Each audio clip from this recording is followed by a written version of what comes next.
thank you very much. You know, when I was a young lad in the small rural town of Jonesville, Michigan, we had three churches. We had a Presbyterian church, a Lutheran church, and an Episcopal church. The Episcopal church was by far the least populated for whatever reason, and I found myself as an acolyte at that church, and our behavior was a little different then. We were very staid, almost stoic, you know, and the reverence, everyone came in, and, well, especially children weren't supposed to say anything. You could squirm around in the chairs, let alone have the celebration of song that you folks have had this evening. And I think that's terrific. That's a big thing. You know, I've been fortunate enough to be here for about 3 different times. This is my third stringer, by the way. The mayor and deputy mayor are away at a Sandag conference and couldn't attend.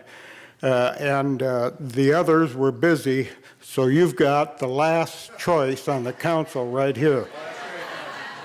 Be not dismayed. I've enjoyed being here, and I especially enjoy coming back to Seaside, which my first year as mayor, Christian and his pa set up grounds behind St. Germain's, right?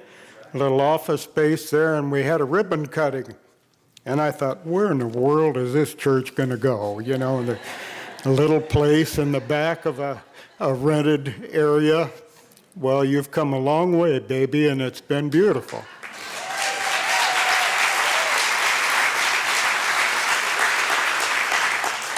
And last year, I didn't follow instructions as I should have, but I frequently don't. Christian told us when we got these little rocks, and he gave me this one, a peace rock, to put it someplace where someone would come upon it serendipitously and think, time to be peaceful. Well, it's been on my desk on some, and it's been a valuable reminder for me.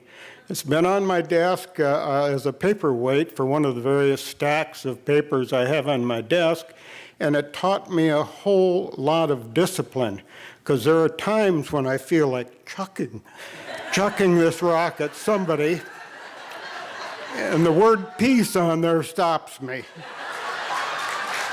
So,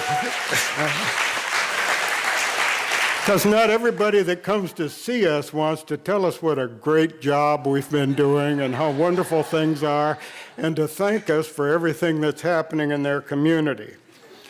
But nevertheless, here I am, and peace, when you think about it, peace ought to be pretty simple, shouldn't it? I mean, it ought to be pretty easy, but we struggle with it. We struggle with it as individuals, as groups, as Christian mentioned, religions, and we struggle with it. Or I guess that was Darren that said that. And we shouldn't. It's not that hard. All you have to do is treat your neighbor, I've heard that somewhere, do unto others as you would have them do unto you. It's a simple thing, but it gets complicated because those folks who have some voice, some standing, some leadership, come up with some kind of a different view that you've got something that we need and should have. And that's where it all starts, whether it's water, materials, land, or even religion. It starts. It doesn't need to.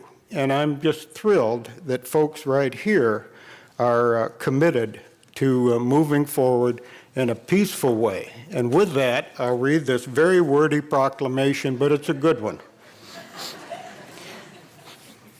Whereas the city of Encinitas, the state of California, and our entire nation continues to confront the challenge of violence in the form of hate crimes, brutality, domestic abuse, and other forms of inhumanity, and whereas an awareness of nonviolent principles and practices is a powerful way to heal and transform our lives and communities, to recognize the dignity and worth of every human being and to promote peace and harmony among all people, regardless of race, color, language, faith, age, gender, sexual preference, or other apparent differences. We love to pick out differences, don't we? I mean, my church is better than yours, my dad can beat your dad up, and all that. We have differences, and it's okay to have unique differences. We ought to celebrate the uniqueness of each and every other person we meet and find out what's good in them that we can assimilate rather than criticize in what we perhaps don't believe in. Sorry, I'm straying here.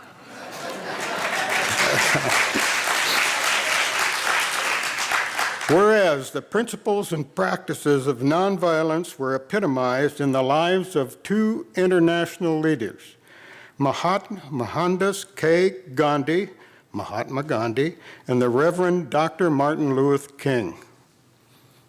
Whereas a season of nonviolence will kick off and culminate with observances at the United Nations in New York City and observances in hundreds of cities around the globe during the period of January 30th and April 4th, where groups throughout the United States and the world will sponsor projects and programs to create greater awareness and consciousness of the principles and practices of nonviolence, including symposia on interfaith and interracial healing, days of dialogue, prayer and meditation, artistic and cultural events, essay contests, and special activities for children.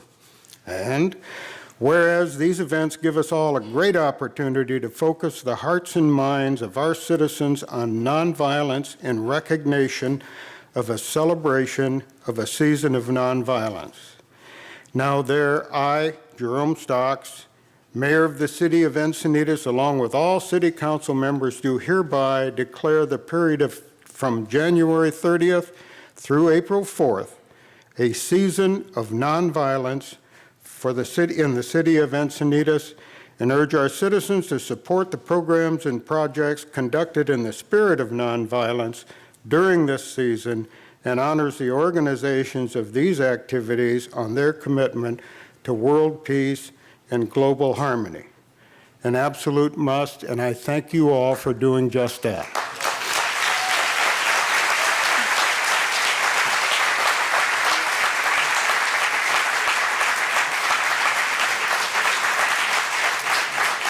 Good evening. I'm Reverend Tammy Miller, Associate Minister, Executive Director here at Seaside. So nice to see all of you here. I actually get the honor of introducing a woman that is doing big work in the world. She's actually started here in North County and started on our local television news channel on NBC. She's produced lots of documentaries and done an incredible job at that. Her work is phenomenal. She read a book, and the book was about slavery. And she got so inspired and so needed more information about this. She ended up calling the author of this book in London. And that was about 12 years ago. She got together with two other individuals, and between the three of them have created an organization called Free the Slaves. It has done mighty work in the world. She says it's a privilege for her because she has spoken to so many individuals that are in slavery, people that might be in shame or not really want to tell the things that have happened to them, but have felt through her and through just the sense that she gives to them that their story will make a difference. And from her words and her ability to communicate it and be a conduit of awareness and information, they were able to share these and let people in hopes of allowing people to know what's going on so that a change can be made in the world. This woman and her colleagues and the work that she has done tremendous work and brought incredible awareness. She's here to share it with us tonight. I would like you to give a warm welcome to Peggy Callahan.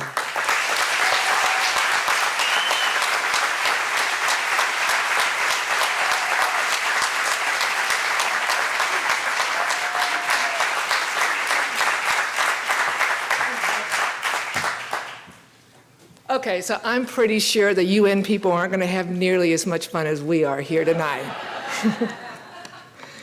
Tonight I want to share the story of modern-day slavery and human trafficking. As she said, I kind of thought slavery was a done deal. I thought Abraham had taken care of it a long time ago. And I was pretty shocked when I found out that we still had some work to do. And I was kind of ticked off too, because it was pretty motivating to me. And in the 12 years since we started Free the Slaves, the movement all over the world has really grown. There's a lot of things have changed. Good things. We still have a job to do. But there's so many good things that have happened that tonight the story is a story of hope. And it's a story of the gift that we can give ourselves, our children, and the planet. It's the gift of freedom, and it's about time.